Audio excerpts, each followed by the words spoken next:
xibaar yi ci RFM.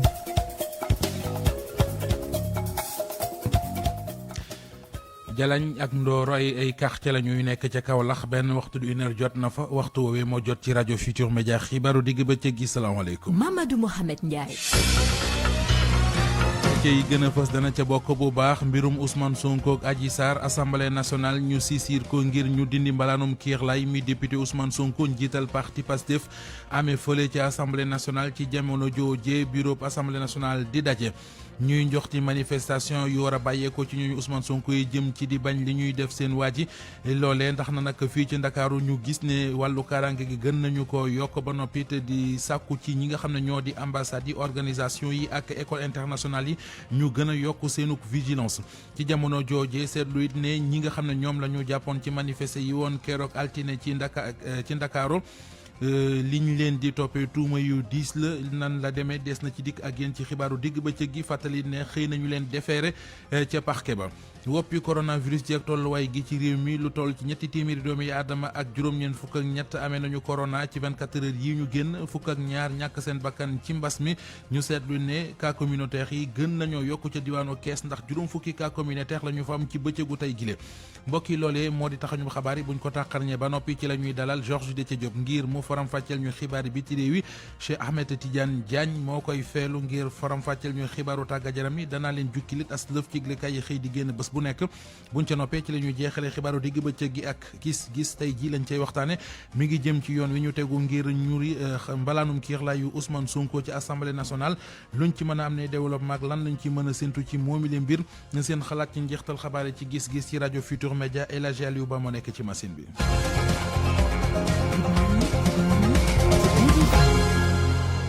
Mamadou Mohamed Ndiaye.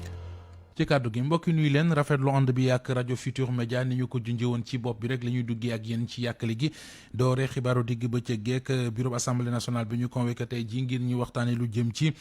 ñoori mbalaanum kiirlaay yu député Ousmane Sonko ci assemblée nationale ngir mu mën a am lante ak yoon càkkutéefu yoon la tey ji kon député teg jéego bu njëkk foofee ci assemblée nationale ak bureau bi nga xamante ne ji kon convoqué nañu ko ñu wutali assemblée nationale ndawal RFM ma nga fa Mouhamed Ali Mouba Mouhamed maa ngi lay nuyu. maa ngi lay fay Mohamed Ndiaye nuyu ñëpp. luñ ci mën a jàpp saa si tembe ci xibaar. waaw lu ñu mën a wax mooy que ba léegi nii kon kenn mënul accéder ci assemblée nationale barricade lañu teg police moo def li ni mel daanaka à 100 mètres mënoo yegg si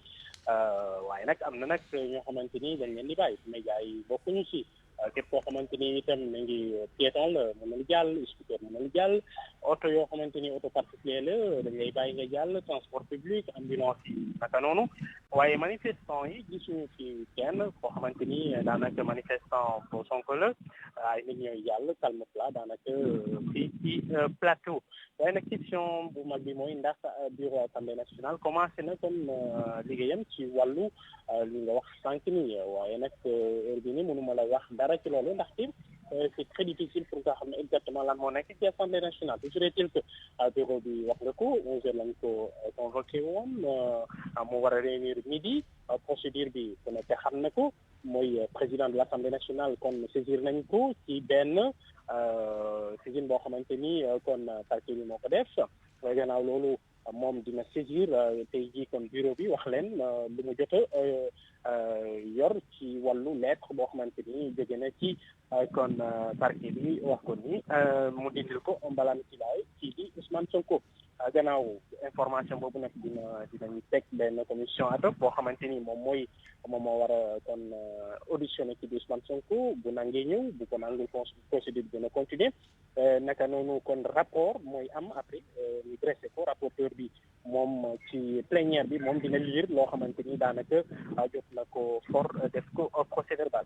député yi foofu la ñuy jël kon décision jour boobu ñu xam ndax dañuy lever immunité parlementaire ci di Ousmane Sonko wala duñ ko lever kon jour boobu la ñuy xam mu toll nii Mohamed Ndiaye kon acte 1 la dans acte information dañuy informer assemblée bi ndaxte mu toll nii kii di président bi kese moo yëgagum kon lettre boo xamante ni jóge na ci parquet bi ngir ñu lever immunité parlementaire Ousmane Sonko.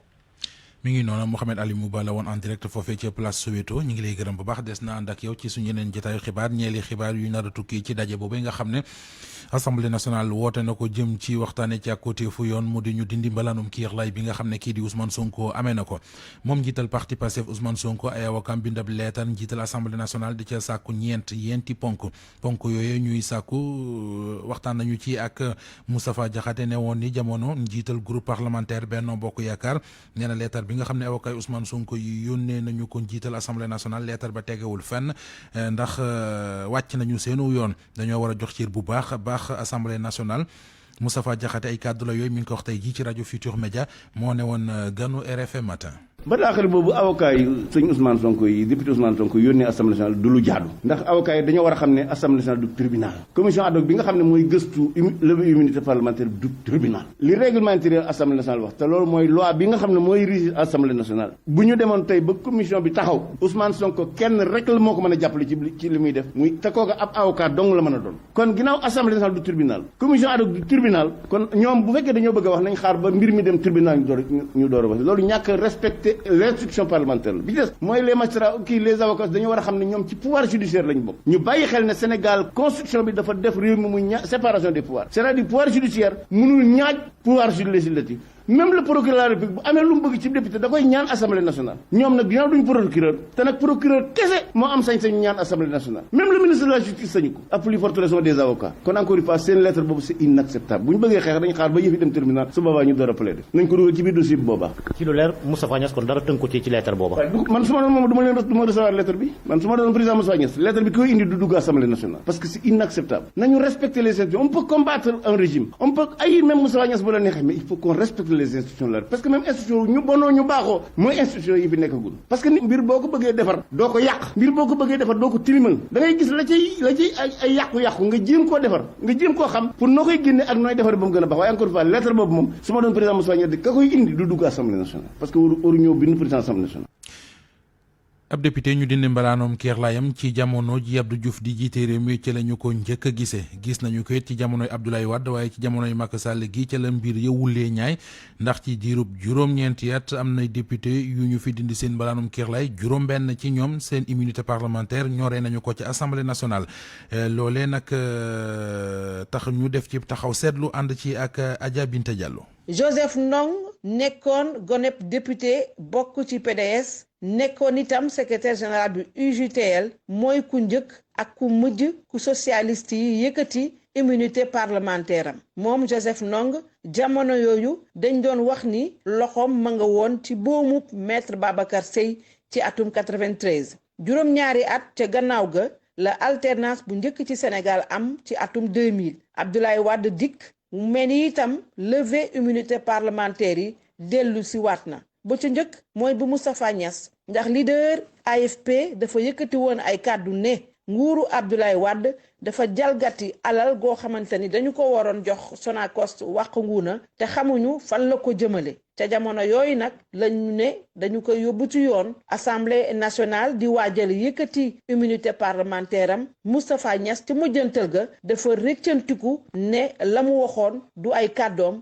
presse bi moo ko jalgati beneen levée immunité parlementaire bu ñuy fàttaliku te antuwul mooy bu Moussa Tine moom nag ci jamono gi nga xamante ni dañu dooroon ñu ni Talla Sylla ay marto dafa yëkkati woon ay kàddu jëmale ko ci Pape Samba Mboup nekkoon chef de cabinet bu président Abdoulaye Wade yëf yi kon mujj la antu ci mbir moomule kii nga xamante ni yàlla moom na ko muy Alkali Cissé ca jamonoom bokkoon ci PDS moom i tamit dañoo yëkkati woon immunité parlementaire am ndax nag ñu ni dafa amoon mbiru escroquerie bu ñu ko doon tuumaal ci atum 2004 ki fi wuutu maître Abdoulaye Wade di président Macky Sall dafa mel ni moom nag moo jël paie ci wàllu levée immunité parlementaire bi ci njëkk mooy bu Barthélémy Diaz ci mbiru boomub Ndiaga Diouf ba ca topp mooy Khalifa Ababacar Sall ci mbiru dossier caisse d'avance bu mairie bu Ndakaaru ya ca topp mooy yu député ya bokkoon ca PDS di Ousmane Ngom Omar Sarr ak Abdoulaye Baldé ci wàllu traque des biens mal acquis. Adja Binta Diallo jaajëf wutali cité kër góor gi mu di fa nga xam ne fa la kër Ousmane Sonko nekk ñi ngi ci jokko bi ak Anna Rochalita Lopez Faye maa ngi lay nuyu. maa ngi lay fay bu baax a baax Mamadou Mohamed Ndiaye. noo situation bi tëddee foofee ci cité Kër Gorgui la ko wër. fii daal depuis ci suba depuis 10 heures du matin bi ñu fi egsee dal rek lañ fi nemmeeku waaye comme ni ngeen ko mën a xalaatee depuis mardi bi nga xamante ne gannaaw fitna bi jiboon na kon police moom moo nekk ci sur place daal di kon bare fi nga xamante ne mooy tali bi jëm ci kër Sonko. ñi nga xamante ne mooy di dem ak dikk bi maanaam ku bëgg a dugg wala ku bëgg a dugg génn ci tali boobee ñoom ñoo lay daal di contrôler xool ndax mën nga dugg am déet ñun taskatu xibaar yi ñu ngi ci de l'autre côté de la rue kon amuñu accès foofu tey jile waaye dal rek la ñu nemmeeku fii tey ji li nga xamante ne moo di commerce yi bërëb yi ñëpp ngi dem ak dikk normalement. école yi tamit doxantu nañ foofu ñëpp daal teewe nañ foofu waaye dafa am yenn responsable rek dañoo ñaax parents d'élèves yi bu ñu mën a gën a teel a ñëw jël ci seen doom yi di leen gën a arranger pour parer à toute éventualité. jërëjëf Anna Rocha maa ngi lay gërëm bu baax a baax mu ne woon en direct foofee ci cité Kër Gorgui cité Kër Gorgui ca tigalu la wër kër Ousmane Sonko. ambassade bu France fii ci Ndakaaru ak système Nations Unies ñoo ngi sàkku ci seenu ñooñ ñuy foogu ci bëccëgu tey gi maanaam doxe ca vigilance bu mat sëkk li ñuy ragal moo di fitna juddi ci réew mi tukkee ci mbirum Ousmane Sonko ak Adji Sarr Awa Mbaye ciy leeral. ci bataaxal bi ñu signé démb fukki fan ci weeru février ñu ngi ñaan képp koo xamante ne yaa ngi liggéeyee ci système des Nations Unies nekk fii ci Sénégal nga moytu bu baax ñoŋal sa kaaraange li ko waral mooy mën naa am ay manifester am ci Ndakaaru tey ci alxames ji ndax assemblée nationale dafay daje ngir waxtaan ci mbalaanum kiirlaay bu député Ousmane Sonko bi ba xam dañu koy dindi am déet ci noonee nag la ñuy ñaax képp koo xamante ne agent système Nations Unies fii ci Ndakaaru nga fexe ba moytu génn bu yàkkamtiwul wala bu amul solo ci li wër assemblée nationale quartier plateau ak Sacré-Cœur ak li ko wër beneen bataaxal tamit buy artu ci wàllum kaaraange jëm ci doomu France yi nekk ci Sénégal rawatina ci Ndakaaru ambassade ak consulat général bu France di leen wax ne nañu xool bu baax ndax li xewoon altine tax na ñoom itam ñu war a moytu bu baax bañ di dem fépp foo xamante ne dafa am ay rassemblement ndax wóorul rawatina tey ci alxames ji ba noppi bañ a dem ci yoon yi nga xamante ne soriwul ak assemblée nationale wala Sacré-Cœur. wutali diwaanu Mbour ak Saly ñaari balaba yoo xamante ne gis nañu ne entreprise yoo xam ne seeni borom fekk ñu baax ci réew mi bari nañu fa ngir bañ manifester am ñax ko di lakkaale gutoy moo tax kilifa yi foofee jël matuwaay rawatina takk der ak alkaat yi ngir taxaw ci seenu kaaraange mu di goog nit ñi di goog li nga xam ne moo fa nekk ne ay jumtuwaay. Abdourahmane Diallo. dëgg la sax bi coowal Ousmane Sonko commencé ba léegi amul ab manifester fii ci Mbour teewul ci Carrefour yi ak kanamu yenn société ak entreprise yi nga xam ne njortu nañ ni coow bu fa amee gaañi dinañ fa jaar ay takk der a ngi taxaw foofu li ni mel nag mu am ñu ko rafetlu ñu dëkkee Mbour kenn ci ñoom Pascal Faye ñu daje ak moom ci yoonu Saly bi. affaire bi lu baax la si réew mi surtout Mbour fii actuellement ak dëkk bi nu mu dëgëree xale yi bu ñu ñëwee di def affaire délinquance baaxul fii parce que buñ koy continuer di def rek dëkk bi day gën a taxaw mu am sécurité moo gën parce que doo xam kan moo nekk si dëgg surtout man mii nga xamante ne dama jóg pour daan doole du ma ne maa ngi nii di manifester kenn du ma ko def. beneen waay moom Ahmed lay wuyoo jaaykat la ci buntu garage bu Mbour foofu tamit ñaari auto policier ngi taxaw foofu ngir xool lépp li nga xam ne daf fay yëngu. état population bi yow lañ wóolu jox la lépp kon da nga war a veiller si ñoom di leen surveiller. nekkul événement rek mooy tax wala dara mooy xaw nga soog a déployer say sécurité non sécurité dafa nekk war a nekk loo xam ne continuellement la nit ñi mu nekk si dal nekk si jàmm waaw mais doo xaar rek ba événement am dara am kaa am comme kaa yi am nii ngay soog a indi ay sécurité. ci fàttali élection présidentielle yi ñu génn Ousmane Sonko ci Mbour score bu baax la daal di am li ni mel sax a tax ñu jàpp ni njiitu Pastef am na dayoo ci département bi loolu bokk na ci lenn li nga xam ne tax na ba kilifa yi daal di jël ay matuwaay ngir lépp lu fa war a xew ñu mun koo artu. RFM Mbour Abdourahmane Diallo. manifester yi woon keroog fii ci altine fitna ji nga xam ne moo ci am ñañu ca tegoon loxo gannaaw seenub garde à vue tey jii xëy na ñu leen defeere ca parquet ba tuuma yi ñu leen di toppee bokk na ci trouble ordre public bi ak it yàq loo xam ne nite ko moom ba bokk ñëpp bokk ko loole ak leneen lu ñeel bañ leen jàppee jafe-jafe yu ñu dund ca fañ leen tëye seenub avocat kenn ci seeni avocat di maître Babacar Ndiaye di ko ñaawlu ñu déglu ko ci jokkoom ak Alaaji Njóogu Jéen 12 personnes noonu lañ jëkkoon déféré moment bi may wax noonu moo ñoom la ñuy jotoon déféré mais pour le moment am na ñeneen ñi ñëw nañu quoi ñeneen ñi si des na actuellement ñu ngi nii di leen andi ñu ngi leen à la CAF quoi pour le moment. léegi charge yi ñu posé contre ñoom mooy affaire association de malfaiteurs, trouble à l'ordre public, incendie volontaire, violation de l'interdiction de couvre-feu, manifestation sur la voie publique sans autorisation. Je pense que loolu mooy ci gàttal li leen di toppee. Ça va dans l'ensemble mais am na ñu ma si doon ñaxtu quand même bu ñu leen di andi am na ñu leen doon dóor daal ci yoon bi bu ñu nekk sote mais am na kenn ku si nekk nag moom kaawam c'est un peu particulier parce que moom Mohamed Ndoye la tudd mais nee na bi mu nekkee central gars yi mettital nañ ko foofu quand même dóor nañ ko ba waaw même c'est partie intime yi sax gars yi dañ ko si doon dóor donc mu doon affaire ba nga xam ni vraiment affaire bu ñaaw la voilà parce que jàpp nañu nit ki suñ la arrêté waaw dañu war a respecter sa yenn droit yi quoi mais jàpp nit yi ko dóor te tegoo ko fenn loolu moom vraiment baaxul si état de droit. loolee avocat bi di ñaawloo ko jébaane mu di ñu jàppoon tëye leen te doon leen fitnaal ca fa ñu leen tëye jokkoon nañ ci ak waa police ngir ñu wax ñu nan la demee ak it lu ñu ciy tontu nee nañu fii ak jëmmi jamono daañu ci indi ay leeral. rajo Futur Média xibaaru digg bëccëg gi benn waxtu du une heure dem na ba fegg fukki minute ak juróom-benn. ak RFM kumpa jeex na. lenn ci askanu Nioro wi génnoon doon sàkku ñu wutal leen ab morgue ca boobu lee diiwaan seen aajo mi ngi ci pexey faju sabab li moo di fondation Servir le Sénégal ñoo leen jox ñaari chambre froide centre de santé ba foofee la ñu ko baaxe mu di mbégte mu rëy ci ñi doon sàkku morgue ca Nioro Sékou Diallo. centre de santé bu Nioro daal dina toog lu tollook ñaari weer yoo xamante ni amuñu morgue askan wi nag di doon def seeni pexew bopp ngir rek conserver seeni niiw ginnaaw bañ taxawale benn collectif bi jóg ngir rek centre de santé bu Nioro am benn morgue fondation Servir le Sénégal daal dina leen jox ñaari chambre froide Abdoul Aziz Diagne mooy préfet wu département bu Nioro. gannaaw bu ma jotee ndimbal loo xam ne mi ngi jóge ci fondation Servir le Sénégal mu nekk ñaari chambre froide pour di denc néew fii ci hôpitalu Nioro dama woote réunion ma jël équipement yooyu tekk ci loxo maire. dispositif boobu nag dina dimbale askan wi ngir rek ñu mën a denc seeni niiw si nu mu gën a yàggee. nit kuy dund dañ koy ormal nit ku génn àdduna dañ koy ormal te dara gënul ñaaw yaram bu yàqu ngir denc bu ñaaw loolu moo tax ñu sawaroon torop am morgue. autorité locale yi nag di rafetlu bu baax a baax acte bi nga xamante ni fondation boobule daal dina ko def préfet bi nag di ñaan procédure bi nga xamante ni mairie bi daal dina ko enclenché ngir rek ñu daal di am morgue bu bees daal di gaaw a sotti. processus bi mairie Nioro mi ngi ci bu baax ñu am yaakaar que feex ñaari weer morgue bu bees boobu dinañ ko jënd. Sékou Diallo université Cheikh Anta Diop bu Ndakaaru ñoo nga cay waajali élection ngir renouveler amicale yi foofee ñeel étudiants yi ñu seetlu nag ñaare fu mu mosaan di am fitna da ciy juddu moo tax jamono ji ñu bari ci ñoom ñoo ngi ragal fitna am ca ku ci toog ci neen du toj jëf ju ne mel it étudiants yi ñu ngi koy ñaawlu ndax daal nee nañu war nañoo mën a amali élection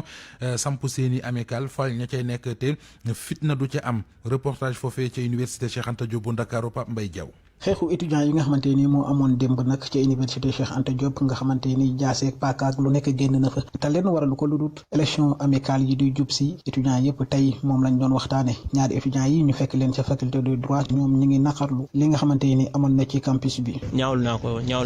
ba fu ñaawlu yam parce que am na seen yu ma fekk yu bari si côté bi ba waa faction doon nañu inscrit bañ doon inscrit na. en tout cas rafetlu wuñ ko quoi rafetlu wuñ ko vraiment c'est des problèmes même booy dem di réviser yi sax yow yaa ngi ci risque quoi parce que amicale yi à chaque fois bu élection jub seen yi kenn dootu nekk en sécurité. étudiant bi nekk en master 2 ñu taseeg moom fële ca faculté des lettres moom mi ngi xam la rek ne étudiants yi soo gisee ñuy xeex rek ci wàllum amical boo nekkee délégué dafa am yenn privilège yoo xamante ni da nga koy am. à chaque fois bu élection jub seen yi dafa am lu ci nekk parce que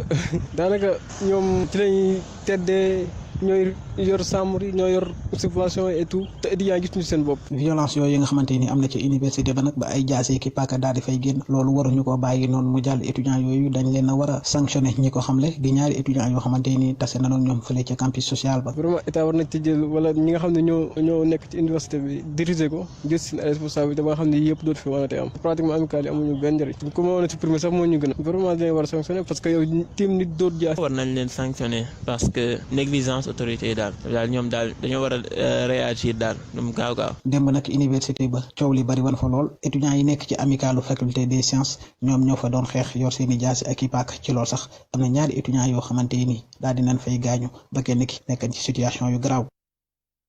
Moustapha Diakhaté nee na xel xalaatul wala àdduna du dox ba mu lëngoo ji ak Macky Sall naan ñi ngi liggéey loole moom député ba woon taxawal it alliance Manko taxaw sunu APR nee na jamono ji du wax waxi retrouvailles politique diggam ak Macky Sall du it ab lëkkoo maanaam collaboration ngir ñu ànd liggéey El Hadji Georges Déthié Diop. sëy bi tas na diggante Moustapha Diakhaté ak Macky Sall mënatuñoo liggéeyaat donte sax ki fi nekkoon njiital groupe parlementaire Benno Bokk Yaakaar ne diggante nit ak nit mën naa ratax waaye fa lay yem. ci wàllu nit ak nit rek moom li ma joxoon jël na ko la mu jël soxlaatuma ko waaye man li ma ko joxoon maa ngi koy bàyyi ak moom mooy cofeel ak yéene ko jàmm ce qui veut dire que maanaam ay ndomba tànk ak yu mel noonu soxlaatuma ko parce que moom xëy na daa defe ne ndomba tànk ak i koppar lay téye nit man kenn du ma téye ci yooyu man ay ngor ak yëg lañ may téye ginnaaw nag la ma joxoon jël na ko man nag kenn du ma jox jël ko ma di ko jëlaat ba ma ko doon joxaat kon moo tax soxlaatuma ko dama koy wax toujours ne ko maanaam nangu bu ñaaw day jafeel joxewaat ci état bi parti bi daraam ci état bi soxlatuma waaye nag la ca des mooy diggante doomu aadama ak doomu aadama defuma lu dul yéene ko jàmm ndax jàmmam day jàmmi réew moo tax te nag ba ma koy xam booba yurut lu muy joxe bay nangu loola nag la ma fa taxoon dem ci moom ba léegi ma parce que Macky Sall man jël si wu ma man damaa dégg mu am jafe-jafe ma ñëw wallu si ko ci biir wallu si ba nag mu jox ma ci ay responsabilité ma di ko ci sant mu dem ba nangu ko waaye nag nam ko nangoo moom ñaaw na ñaaw goo xam ne tey bu ma ko doon joxaat bu doon fukk ci bu ko doon ful fukk di ma ko joxaat du ma ko jël parce que nangeen wu ñaaw day yàqu joxe moo tax daraam soxlaatuma ki taxawal alliance Manko taxawu sunu APR wéy di naan membre la ci alliance pour la république loolee li ko waral Moustapha Diakhaté moom jàpp na ne niñ ko dàq ci parti présidentiel bi teguwul ci yoon ndax amul benn yoon ci statut ak règlement intérieur bu APR benn instance bi wuyoo commission de discipline. RFM bitim réew. moom mi daanal la ñuy yëkkatiloo El Hadji Georges Déthié Diop maa ngi leen nuyu. jóg na. ànd ak yow ci xibaaru biti réew yi Mali la ñu koy doore ak réunion bu njëkk boo xam ne amal nañ ko ca Kidal comité suivi d'accord maanaam déggoo ba ñu amal ci Alger comité ba ñu neen na ko saytu ñoom seen réunion bu njëkk amal nañu ko. alxames gu tey gi la ca ville googee nekk Nord Mali mu de bu njëkk nag 2015 ba léegi jamono ji nga xamante ne la ñu signé woon accord Alger boobee mi taxoon guerre civile bi dàq ndaje bi nag am ay bës a ngi gannaaw bi ab délégation ministérielle demoon def foofu ab tukkib nemmeeku ca Kidal te ex-rébellion ba fës fa ñenn ñi dañoo jàpp ne sax ba léegi ville boobee mu ngi ci loxoy coalition des mouvements de l'Azawad mi xaatimoon boobee accord ba Alger ci ndajem tey gi nag daañu fa gën a waxtaane wala boog gën a leeral situation bu ville ba bu mujj bi ñu jéemee taxawal foofu wala def fa ab réunion bu comité de suivi bu accord bu Kidal ca Kidal atum 2019 la woon ci weeru septembre waaye dafa mujjee woon laji ñu waxtaanee wote présidentielle yi ñuy waajal ca réewum Bénin ña fa organisation des nations unies yónni ñoom sàkku nañu daal lu ñuy def nañ ci jiital waxtaan. noonee la Ibn Chambaz wax loolu jàpp moom mi di représentant spécial bu secrétaire général mbootaayu xeeti ci Afrique ak Afrique sowu jant ak Sahel mi jeexal ab mission ca Bénin dajeeg société civile ba commission électorale ba cour constitutionnel ku jega majorité bi naka noonu itam communauté internationale bi ak njiitu réew ma bi muy waxtaan ak ñoom nag wala bokk jafe-jafe nga xamante ne meeku nañ ko diggante majorité beeg kuje gi tax na ba Ibn Chambaz woo leen ñoom ñëpp ñi partie prenante ya ñuy gën di waxtaan ay concertation élection présidentielle ba ca benn fukki fan ak benn ci weeru avril gi ñu dëgmal lay doon ca Liban ab roplaan bu Libyan Airlines atterrir ca aéroport bu Benina bu Benghazi mu di vol bu njëkk bi jógee Tripoli dem Benghazi juróomi at a ngi nii loolu amut ca délégation ba nag nemeeku nañ ca ñi bokkee ci conseil d'administration bu compagnie ak yenn directeur du département ak i bureau wal ya dañ ko suspendroon ndax guerre civile ba nekkoon foofu ca Libye jeexale kook procès destitution bu Donald Trump audience bi di wéy ca Sénat ba démb procureur démocrate yi dañoo siiwal ab vidéo wi nga xamante ne dañ ca doon fësal moo di violence yi amoon ca Capitole ca vidéo boobu nag lañ cay wan moo di ay policiers yi nga xamante ne dañ leen di dóor ful ba nemoon ca biir moo ko doon def assaillants yooyu wala boog ñu ñëwoon ñi maboon ñëw ca Capitole ba fësoon lool ci wàllu ba violence élu ñu leen doon élu tiitoon image yi naka noonu itam wane sénateur républicain bi di Mitt Romney muy daw wala bokk vice président bi Mike Pence mi nga xamante ne da doon évacuer njabootam nga nekkoon ca biir yenn manifestants yi sax doon woote ngir ñu jàpp ko document bi li tax procureur démocrate yi siiwal ko dañoo bëgg a wane ni loxos Donald Trump génnul ca congoo gi amoon ca Capitole ba juróom-ñaari nit gën kaa tuuti ñàkkoon ci seen i bakkan lu ëpp téeméer ak ñeent fukki agent wu sécurité publique ba jële woon ci ay gaañu foofee ci Amérique la xewee woon. jërëjëf Alaaji Georges Déthié Diop. RFM Sport.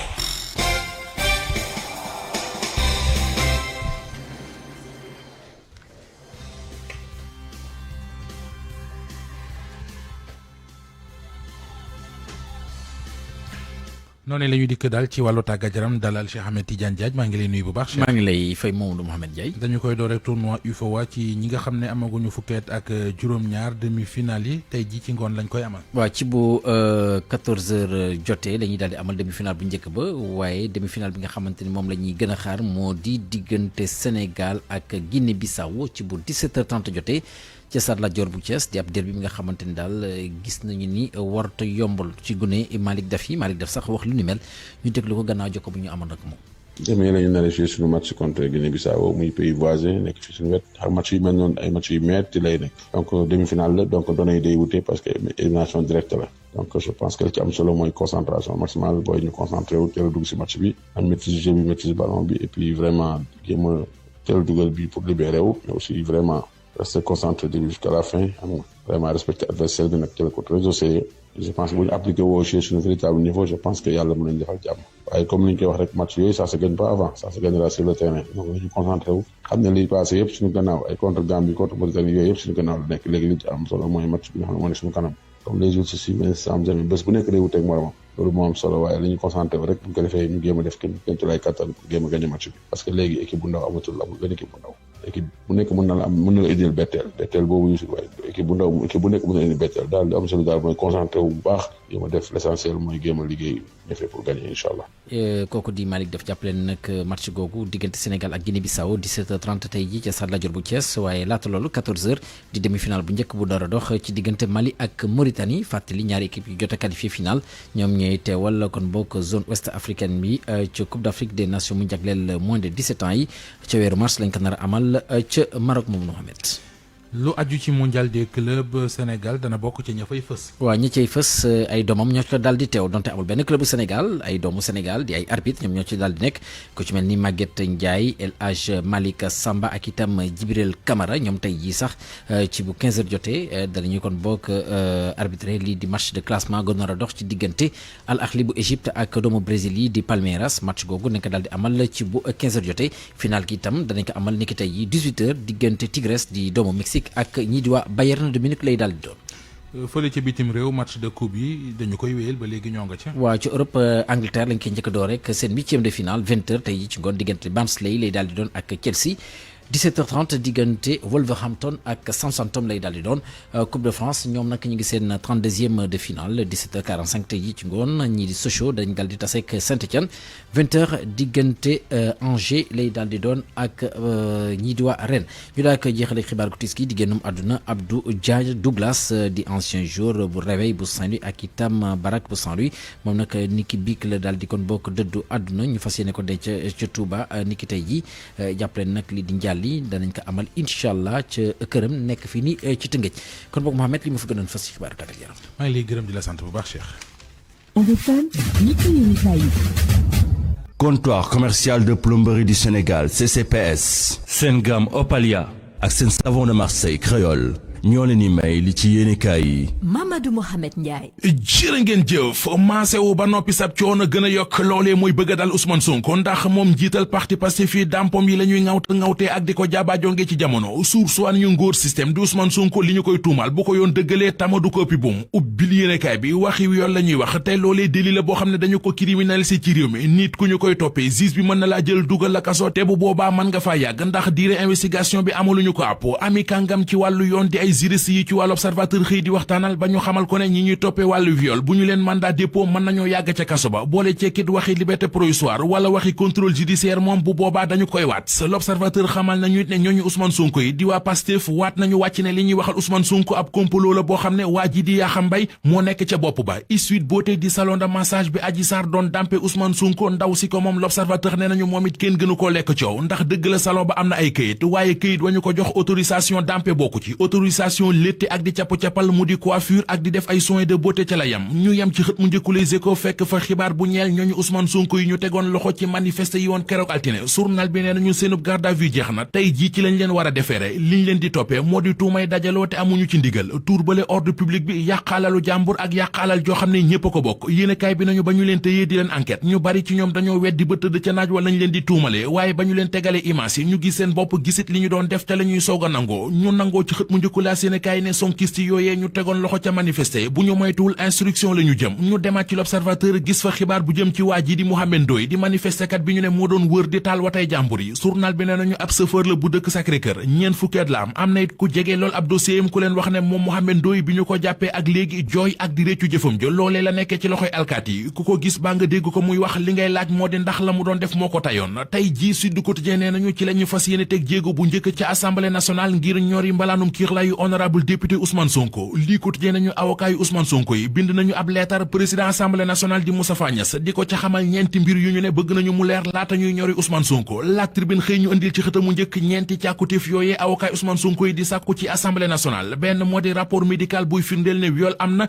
ñaareel ba di réquisitoire bu parquet bi ñetteel ba témoigné bi ñu tudd ci fi ñu joxe ab déposition ñeenteel ba di déclaration bu Adji Sarr mi tuumaal Ousmane Sonko ak ñu ne fekke nañu yëf ya maanaam témoigné journal Le Témoin xamal ñu ne borom parti Pastef di Ousmane Sonko narota wéet ci xeex bi ndax mu di waa Y'en a marre waa FRAPP France Dégage ak waa force démocratique et sociale booloo nañu takku taxaw temm ci tubayul Ousmane Sonko journal Le Quotidien nañu du ñoom rek am nañu fare ci société civile gi ak it ay parti politique yu nekk ci réew mi ñoom it nee nañu dañuy jàppale Ousmane Sonko ba tax ñu taxaw doon ab cordon sécuritaire am journal Le Quotidien nañu li jaaxal ñëpp kay moo di organisation féminine di kuréel yi xeexal jigéen yi ci réew mi nga xam ne lu mas a xew ci réew mi buñ ci tuddee jigéen rek dañuy jóg dugg ci bëne la ji ñooñee ba léegi kenn déggagu leen ci coowal mbës mi ginnaaw mbës mi ñu wax ci mbas mi ubbil Soleil national journal bi xamal nañu ne campagne bi jëm ci ñàkk askan wi ngir ñu aaru ci coronavirus bi dinañu ko tàmbali ci réew mi gën koo yàgg bu weer wii di dee maanaam fin février njiitu réew mi Macky Sall moo ko santaane démb ca ndajam conseil des ministres Vox Populi ne ko ba sant ministre de la santé ministre des finances ak yeneen ministres yi nga xam ne yëf yi soxal na leen ñu jël lépp lu di matuwaay ba mën a ñàkk nit ñi contre Covid 19 gi Vox dolli ñu ci ne Macky Sall nee na leen amul xaaj amul seen waa réew mi ñëpp ay ñàkk. Comptoir commercial de plomberie du Sénégal CCPS. Sengam Opalia.